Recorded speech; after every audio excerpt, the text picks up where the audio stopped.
J'ai rendu visite à mon fils le jour de sa prise de fonction dans l'entreprise de son beau-père. Je l'ai trouvé agenouillé sur le sol des toilettes, portant des gants en caoutchouc jaune, en train de frotter une cuvette. Son nouveau costume pendait encore au crochet de la porte. Son beau-père se tenait derrière lui, hilar. C'est le seul travail que cet imbécile sait faire, a-t-il dit. Un diplôme de commerce. 37 ans de mes sacrifices. Tout ça pour voir mon fils humilié comme un chien. Je n'ai rien dit, refoulant ma colère. Je suis sorti et j'ai passé un coup de fil. 3 semaines plus tard, ils hurlèrent d'horreur face à ce que j'avais fait. Ceci n'est pas une histoire de vengeance. C'est une histoire sur le prix de la dignité. Dans la cuisine, ça sentait le café fort et le beurre fondu. J'étais devant la cuisinière, je faisais cuire les œufs, tandis que Julien, mon fils, tripotait nerveusement sa cravate bleu marine. « Tu veux encore du café ?» ai-je demandé. « Non, merci, papa. Je suis assez nerveux comme ça. Je veux te rendre fier. Moreau Promotion est l'une des plus grandes sociétés immobilières de Lyon. Je sais, mon fils. Et tu as mérité ce poste. Ne laisse personne te dire le contraire. » Il a hoché la tête, mais j'ai vu le doute dans ses yeux. Julien a toujours été brillant, travailleur, mais portant un poids invisible qui le faisait douter de sa valeur. J'avais passé 30 ans à essayer de le construire, brique par brique. « Ta mère aurait été si fière !» ai-je dit doucement. Sa gorge s'est nouée. J'aimerais qu'elle ait pu voir ça. Quand Julien s'est levé pour partir, je l'ai accompagné jusqu'à la porte. « Merci pour tout, papa. Pour le petit déjeuner, pour avoir fait des heures supplémentaires pour payer mes études, pour... » J'ai saisi son épaule. C'est ce que font les pères. Maintenant, file avant d'être en retard. Il est parti avec sa vieille Clio. Je suis resté sur le porche, ce sentiment d'inquiétude s'installant plus profondément en moi. J'ai essayé de le chasser, mais le sentiment ne voulait pas partir. Finalement, vers 11 heures, j'ai pris une décision. J'allais passer chez Moreau Promotion, juste pour voir. Le bâtiment était en plein centre de Lyon, tout en verre et en acier. J'ai garé mon vieux Kangoo de chantier entre une Mercedes et une BMW, me sentant soudain déplacé. Une jeune femme à la réception, Léa Martin, a levé les yeux avec un sourire professionnel. « Bonjour, monsieur. Comment puis-je vous aider ?»« Je cherche mon fils, Julien Renaud. Il commence aujourd'hui. » Le sourire s'est figé. Ses yeux se sont écarquillés. Pitié, peur. Elle a jeté un coup d'œil vers les ascenseurs. « Oh, monsieur Renaud, laissez-moi vérifier ça pour vous. » À cet instant, mon intuition s'est cristallisée en certitude. Quelque chose n'allait pas. Je me suis dirigé vers les ascenseurs. Derrière moi, je l'ai entendu décrocher le téléphone. Sa voix basse et urgente. La montée vers le 3e étage a semblé interminable. Les portes se sont ouvertes sur un couloir stérile.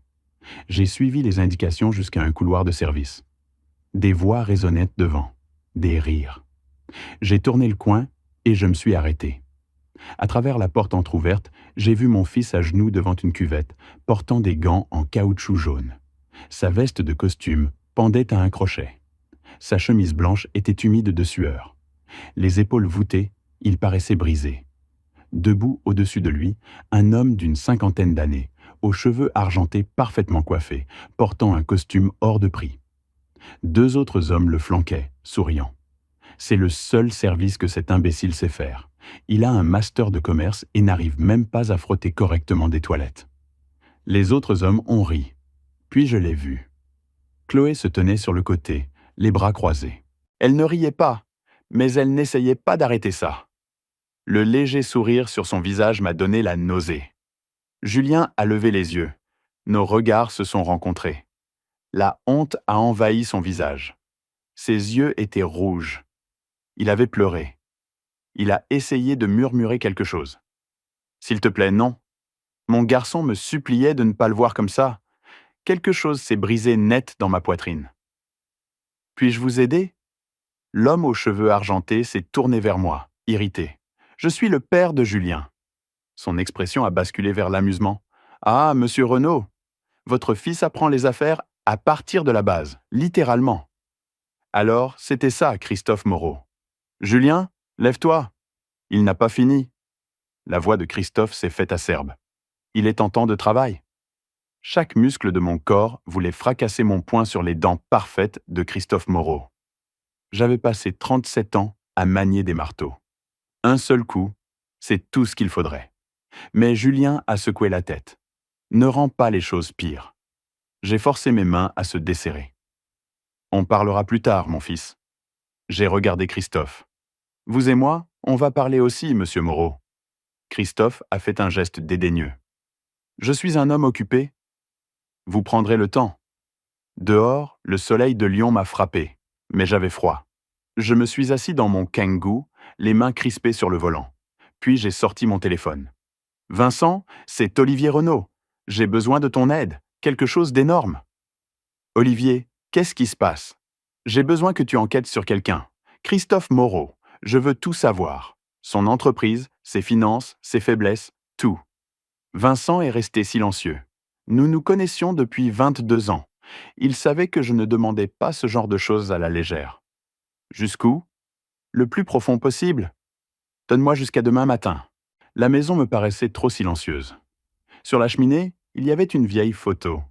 Julien lors de sa remise de diplôme. À côté, une photo de ma femme, Sophie, tenant le bébé Julien. J'avais passé 30 ans à construire mon fils. Il n'avait fallu que 3 heures à Christophe Moreau pour essayer de le démolir. À 22 heures ce soir-là, j'avais pris ma décision. J'étais assis à la table de la cuisine quand j'ai entendu une clé dans la serrure. Julien est entré comme un fantôme, les épaules voûtées. L'odeur de javel s'accrochait à ses vêtements. Quand il m'a vu attendre, j'ai remarqué le rouge autour de ses yeux. « Viens ici, mon fils. » Son visage s'est froissé.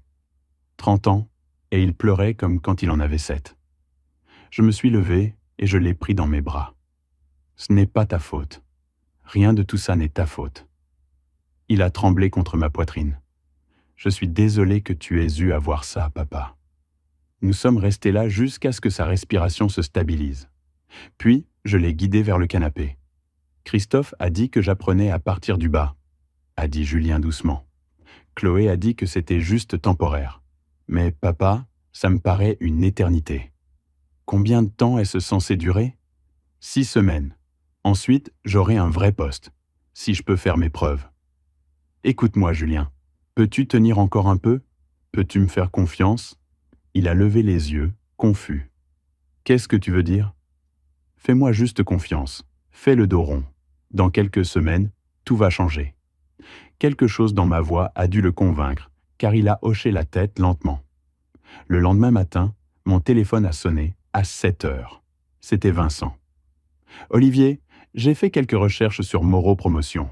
Tu vas vouloir entendre ça? » « Je t'écoute. » L'entreprise est noyée sous les dettes. Mauvais investissement, propriété surfinancée. Si personne ne les rend flous dans les 3 prochains mois, c'est fini. J'ai regardé par la fenêtre, le lever du soleil peignant le ciel. Sophie adorait les levées de soleil. Fini? Comment? Redressement judiciaire. Liquidation. C'est la fin. Un sourire froid s'est étalé sur mon visage. Alors, je suppose que quelqu'un devrait les sauver. Vincent a étalé les documents sur la table du comptoir du Rhône. Moreau Promotion perd de l'argent. 14 millions d'euros de dettes. 2 projets ratés à Marseille et Bordeaux. Les banques rôdent, et Christophe a peut-être 90 jours avant qu'elle ne réclame tout. J'ai étudié les chiffres. Vincent avait été minutieux. Il vit comme s'il était riche. Mais l'hôtel particulier est hypothéqué jusqu'à la moelle. Les voitures sont en leasing. C'est du vent, Olivier. Un bon coup de vent, et tout s'écroule. Combien faudrait-il pour le racheter? Vincent a levé les yeux brusquement. Tu parles de 8, peut-être 9 millions d'euros pour prendre le contrôle. C'est une somme sérieuse. Je l'ai. Ses yeux se sont écarquillés. Quoi? 37 ans à vivre modestement, Vincent. J'ai acheté des biens locatifs pendant la crise de 2008. J'ai investi en bourse quand c'était donné. J'ai conduit le même vieux Kangoo pendant 16 ans. J'ai vécu modestement pour que Julien puisse vivre grand un jour. C'est ta retraite. Toutes tes économies d'une vie. L'argent repousse. La dignité, non. Au cours des 3 semaines suivantes, j'ai regardé mon fils endurer l'enfer pendant que je construisais ma machine de guerre. Semaine 1. Julien a frotté des toilettes pendant que Christophe le forçait à recommencer pour des traces imaginaires. Semaine 2. Marc Dupont, un agent de maintenance plus âgé, s'est assis à côté de lui au déjeuner. Ne les laisse pas te briser, petit. Julien m'en a parlé, sa voix pleine de gratitude. Semaine 3. Christophe l'a exhibé devant des clients. Voici mon gendre. Il apprend l'humilité à partir de la base. À la maison, Chloé lui servait des mensonges. Papa dit que tu te débrouilles bien. Juste quelques semaines de plus. Pendant que Julien souffrait, j'agissais. J'ai liquidé des propriétés, encaissé des placements, rencontré des banquiers. Vincent a créé une société écran, groupe d'investissement Saône, et nous avons recruté 3 associés. Antoine Leblanc, Philippe Bernard et Stéphane Girard. Christophe ne doit pas savoir que c'est toi, m'a rappelé Vincent. Pas avant que les papiers ne soient non signés. Il ne saura pas. Le vendredi soir de la 3e semaine, Julien m'a appelé. Papa, il y a une grosse réunion lundi. Des clients de Bordeaux. Christophe veut que je serve le café, comme un serveur. Ma main s'est serrée sur le téléphone. Tu peux le faire, mon fils, juste un petit peu plus longtemps. Je te le promets. J'ai raccroché et j'ai appelé Vincent. Envoie l'offre maintenant. Il faut qu'il voie une porte de sortie avant lundi. Olivier, tu es sûr? Je n'ai jamais été aussi sûr de rien dans ma vie. Lundi matin, 9 heures. J'étais dans la salle de conférence, portant l'uniforme jaune de concierge. 6 hommes d'affaires de Bordeaux étaient assis autour de la table. Je tenais une cafetière, mes mains tremblaient. « Café, messieurs ?» L'un d'eux a levé les yeux, confus. « C'est qui ça ?» Christophe s'est penché en arrière, souriant. « Oh, c'est mon gendre. Je lui enseigne l'entreprise à partir de la fondation la plus basse possible. Ça forge le caractère. » Les hommes ont ri. Je me suis déplacé autour de la table, versant le café. Mes mains tremblaient. Quand j'ai atteint le 3e homme, la cafetière m'a glissé des mains. Le café a éclaboussé la table. « Mon Dieu !» a hurlé l'homme. Le visage de Christophe est devenu rouge. « Tu ne peux même pas faire ça correctement. Prends une serviette, nettoie ça maintenant. » Je me suis remise à genoux, essuyant ma propre erreur pendant que 6 étrangers regardaient. « Vous voyez ce que j'ai à gérer. Ma fille a épousé un homme sans colonne vertébrale. La porte s'est ouverte. Chloé est entrée. Elle m'a vu par terre, entourée d'hommes d'affaires hilars. Nos regards se sont croisés. Elle a détourné le regard, embarrassée. Elle avait honte de moi. Quelque chose s'est brisé en moi. Je me suis levé lentement. « Dis quelque chose, lui ai-je dit. Julien, ne fais pas de scène. Dis quelque chose. » Elle a jeté un coup d'œil à son père. « Pas ici. Je démissionne. » La pièce est devenue silencieuse. « Quoi ? Je démissionne. J'en ai assez. » J'ai enlevé la chemise d'uniforme et je l'ai laissée tomber. J'ai marché vers la porte. « Julien, tu ne peux pas juste... » a commencé Chloé. « Regarde-moi. » J'étais à mi-chemin de ma voiture quand j'ai entendu des talons claquer derrière moi. Chloé m'a rattrapé. « Julien, attends. Tu m'embarrasses ?» Je me suis retourné.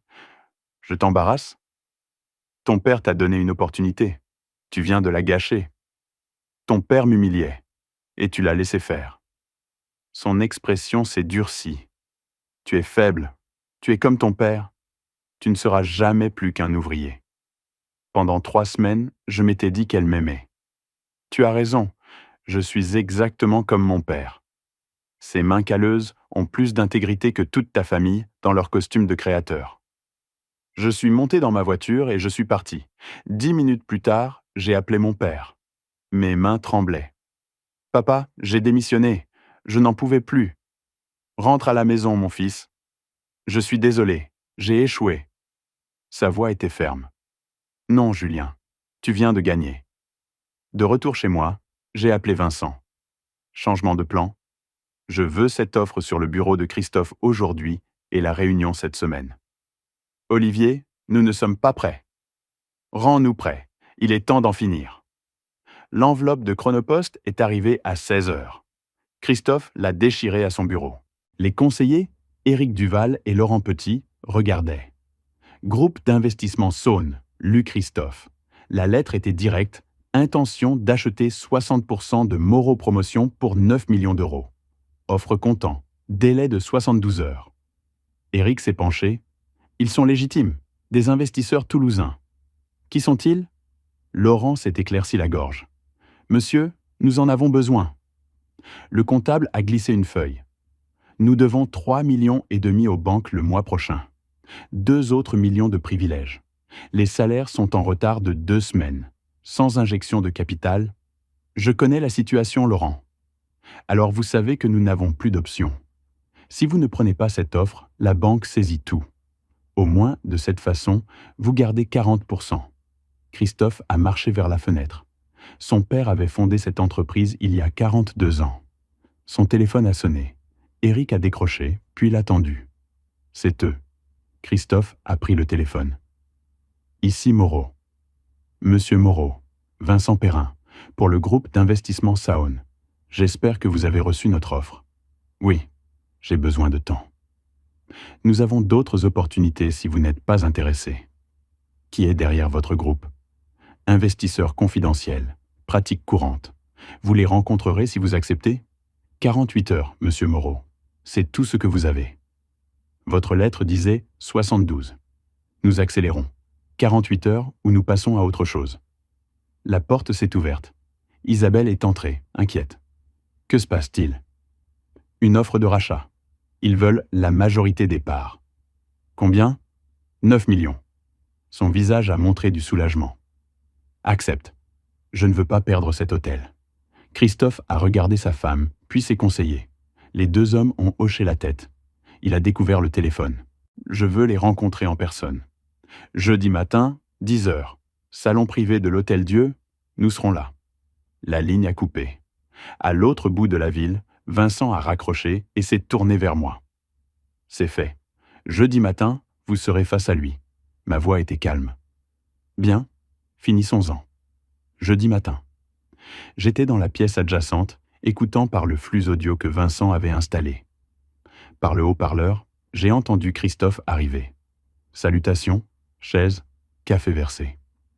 Messieurs, j'apprécie votre intérêt pour Moreau Promotion. Antoine Leblanc a parlé. Nous avons fait un audit approfondi. Votre entreprise présente des défis importants. Des revers temporaires. La voix de Philippe Bernard était froide. Les fondamentaux sont de 14 millions d'euros de dettes, 2 projets ratés et des privilèges d'entrepreneurs. Éric Duval est intervenu. Mon client est conscient de la situation. C'est pourquoi nous sommes ici. Stéphane Girard a exposé les conditions. Notre offre est de 9,2 millions pour 60%. Vous continuez en tant que consultant. 85 000 euros de salaire annuel. Consultant, c'est mon entreprise. La voix de Vincent a coupé. C'était votre entreprise. Si vous ne signez pas aujourd'hui, dans 30 jours, ce sera l'entreprise de la banque. Silence. Nous avons besoin d'une décision, a dit Antoine. Par le flux, j'ai entendu Christophe murmurer à son avocat. Acceptez, c'est le meilleur que vous aurez. Encore du silence. Puis Christophe. Je veux 11 millions. 9,2 millions. Offre finale. Laurent Petit a murmuré « Monsieur, s'il vous plaît ». La voix de Christophe est sortie, vaincue. D'accord, 9,2. Excellent. Cependant, mon client souhaite vous rencontrer personnellement avant de signer. J'ai entendu Vincent se lever, des pas, puis 3 coups sur la porte. J'ai ouvert et je suis entré. 6 hommes en costume se sont tournés. Bottes de travail, jeans, chemise boutonnée. J'avais l'air de sortir d'un chantier. Christophe m'a dévisagé. « Est-ce que je vous connais ?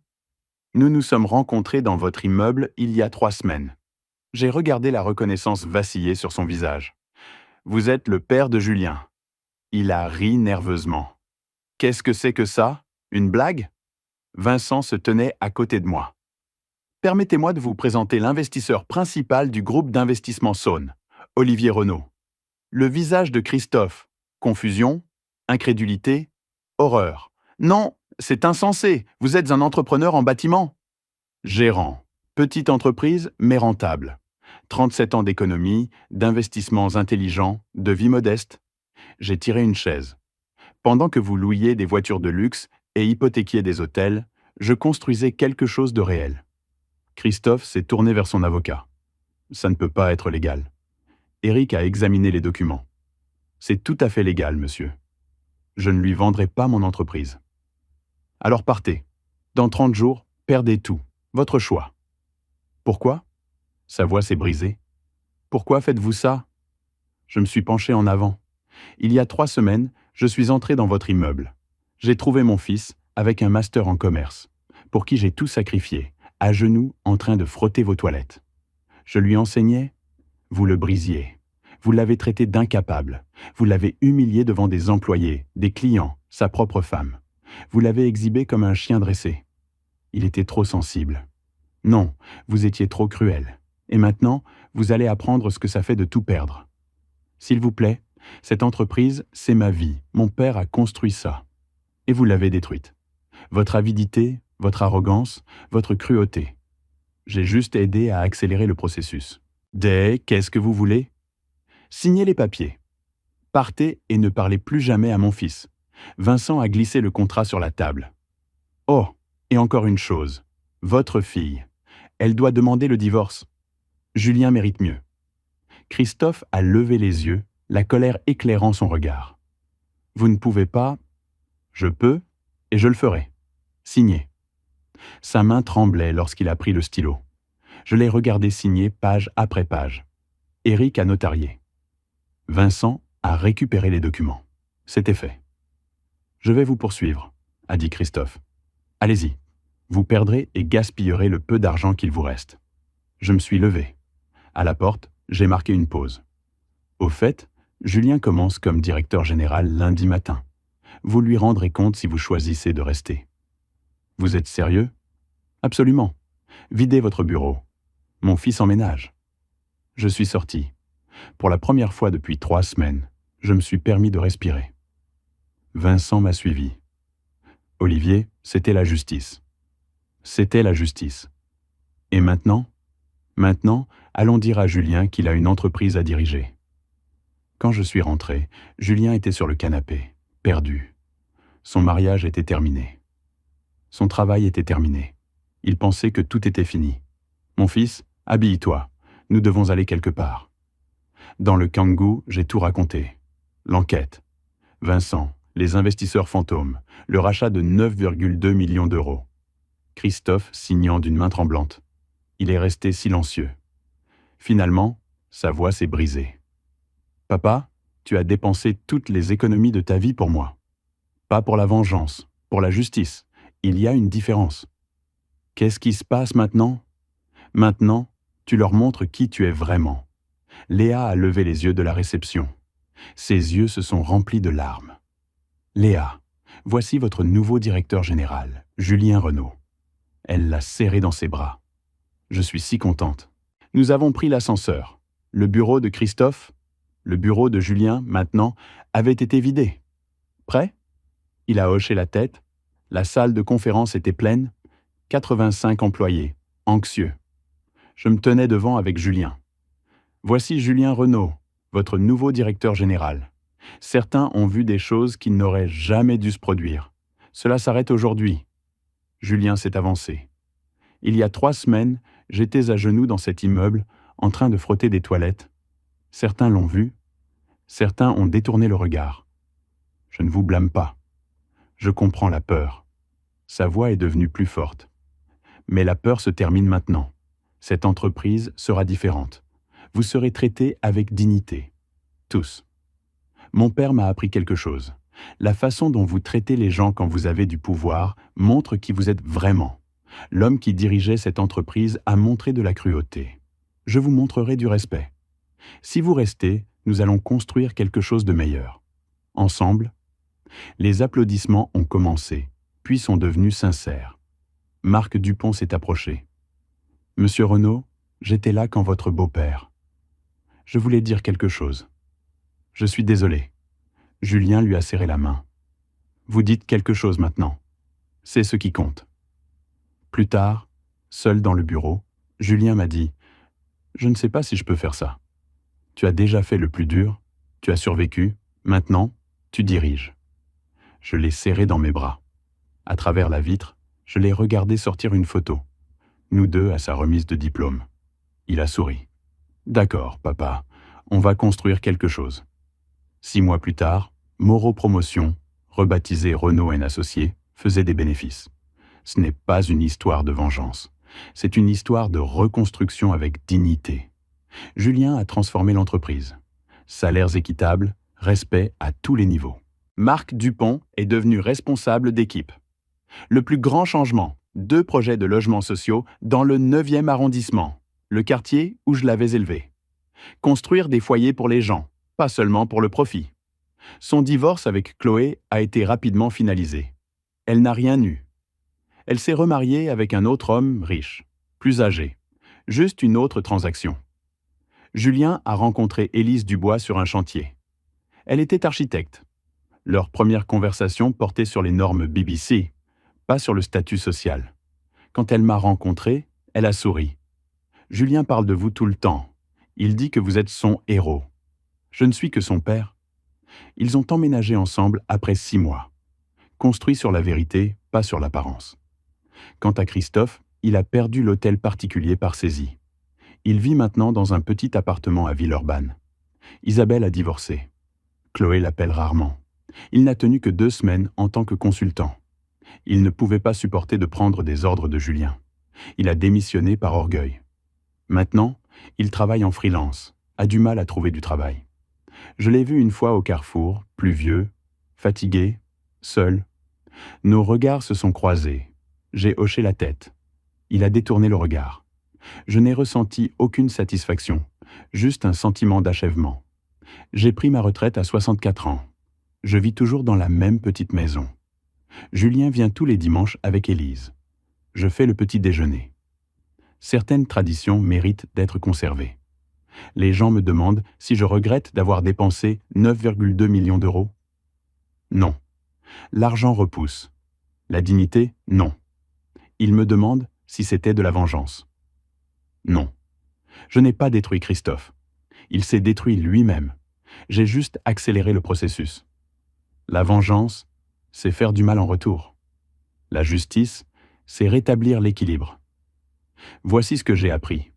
La richesse, ce n'est pas ce que vous avez. C'est ce que vous êtes prêt à donner pour les gens que vous aimez. Je pense parfois à Sophie. Chérie, notre garçon a réussi. Il est heureux, prospère et gentil. Dimanche dernier, pendant le petit déjeuner, Julien a posé son café. Papa, Élise et moi, nous sommes fiancés. Je n'ai pas pu parler. Je me suis levé et je les ai serrés dans mes bras, les larmes coulant. Élise a pris mes mains. Nous voulons que vous m'accompagniez à l'hôtel. Mon père n'était pas dans ma vie. Vous êtes la figure paternelle que j'ai toujours voulu. Je les ai regardés planifier un avenir ensemble, riant, sincèrement heureux. Ça, c'est la richesse. Ça, c'est le succès. Il y a 5 ans, un homme riche m'a appris quelque chose. Les plus hautes tours tombent le plus durement. Mais il a appris quelque chose de plus important à mon fils. Ta valeur n'est pas déterminée par la façon dont les autres te traitent. Elle est déterminée par la façon dont tu te traites toi-même. Julien aurait pu rester, mais il a choisi la dignité et ce choix l'a sauvé. En repensant, je vois mes erreurs. J'ai attendu 3 semaines avant d'agir. Ne faites pas comme moi. Si vous voyez quelqu'un que vous aimez se faire détruire, faites confiance à votre instinct. J'ai aussi failli me laisser guider par la colère. Je voulais la vengeance, pas la justice. La différence ? La vengeance m'aurait rendu comme Christophe. La justice a restauré ce qui était brisé. Votre réponse à la cruauté vous définit plus que la cruauté elle-même. La dignité n'est pas donnée par les autres. Elle est choisie par vous. Julien a choisi de partir. Ce choix l'a sauvé. L'argent, je le dépenserai à nouveau demain. Parce que la richesse, ce n'est pas votre compte en banque. Ce sont les dimanches matins avec les gens que vous aimez. J'ai travaillé 37 ans à la recherche de la sécurité financière, mais le vrai trésor était toujours assis à ma table de petit déjeuner. Ces histoires de papa ne sont pas seulement les miennes. Elles sont aussi les vôtres. Chaque parent qui protège son enfant. Chaque travailleur qui tient tête à un tyran. Chaque personne qui choisit la dignité plutôt que le confort. Cette histoire s'est produite parce que j'ai finalement compris que l'amour n'est pas passif. Il se bat. Ils se sacrifient, ils transforment. Si ces histoires ont eu un sens pour vous, partagez-les. Peut-être que quelqu'un que vous connaissez est à genoux en ce moment. Peut-être qu'il a besoin d'entendre « tu mérites mieux ». Pars, choisis la dignité. Votre dignité est tout ce que vous avez vraiment. Protégez-la.